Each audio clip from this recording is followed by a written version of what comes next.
Well, Clara and Hyde Dunn were a couple who found the Baha'i teachings and found each other in California in the early 1900s. Now, it turned out that they had a lot in common because they had both been born in England and had migrated to North America seeking a change in life and better prospects, because they'd both had a very tough upbringing. They both had the opportunity to meet Abdu'l-Baha, the son of the founder of the faith, Baha'u'llah. When he travelled to California, they both met him, and this had a profound impact on their lives. Clara and Hyde arrived in Sydney in April of 1920.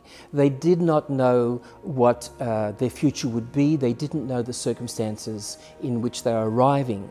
The other important element was that Hyde, although by this stage he was 65, 66 years old, he managed to get a full-time position as a travelling salesman. And with that position he was able to travel around Australia. So they were able to spend 1 or 2 years each in Sydney, Melbourne, Adelaide, Perth, Hobart. They came back to Sydney, but it was that circulation around the capital cities that allowed them to meet interested people across the Australian continent, and also on their initial visit to Auckland in January of 1923. They worked diligently for the next 14 years. I think between 1920 and 1934, they were able to establish Baha'i communities in most of the capital cities. And I mentioned 1934 because in that year the Baha'is in Australia and New Zealand formed a national body, a national spiritual assembly. It's interesting to think about the accomplishments, the achievements of Clara and Hyde Dunn. There are many ways of looking at their achievements. One is the spiritual significance of what they did. Their aim was to introduce to the people in our part of the world, in the Southern Hemisphere, a new vision, a vision of peace and unity and justice that was set out in the writings of the faith that they had embraced. But in practical terms, what was their legacy? It's often said that a legacy is like planting a garden, planting seeds in a garden, but you never get to see how the garden turns out. And this is the legacy. If we do this, we can see that within the Baha'i community, today's Baha'i community, people of all ethnic and religious groups act together on an equal footing. Women play an important role alongside men in the activities of the community.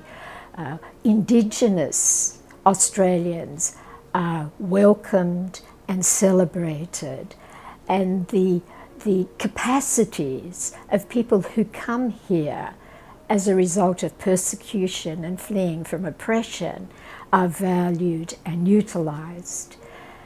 So there are many ways in which the ideals and the foundations that were laid by the Dunns can be seen in the present-day Baha'i community.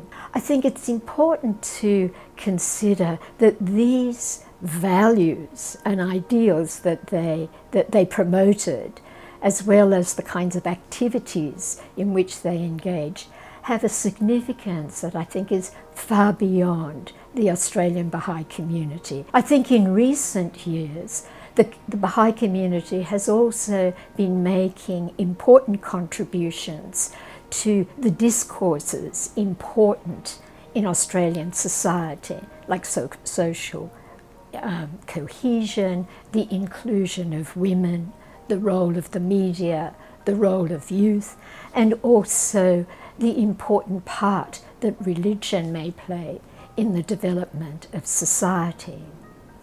So given this brief framework of things that have emerged from the garden, from the seeds that were so carefully deposited and nurtured and protected and fostered by Clara and John Henry Hyde Dunn, I think we can see the legacy. We can see the value of what they did, not only for the particular period in which they lived, but for the continuing enrichment and development, not only of the Baha'i community, but the contribution that can be made to Australian society. They also had a vision of the establishment of institutions, including the House of Worship. They didn't know when it would be built in Australia, but they had a clear certainty that there would be one in the future for Australia. Hyde Dunn didn't live to see that because he died in 1941, but Clara Dunn lived to see at least the foundations. She was there for the laying of the foundations of the House of Worship in about 1958 in Sydney. In relation to the Baha'i contribution to discourse, I think it's important to state that we're not in this alone, that our aim and our desire is to engage with all people who are concerned with these issues, because it'll be through working together and sharing insights more broadly that the way forward will become clear.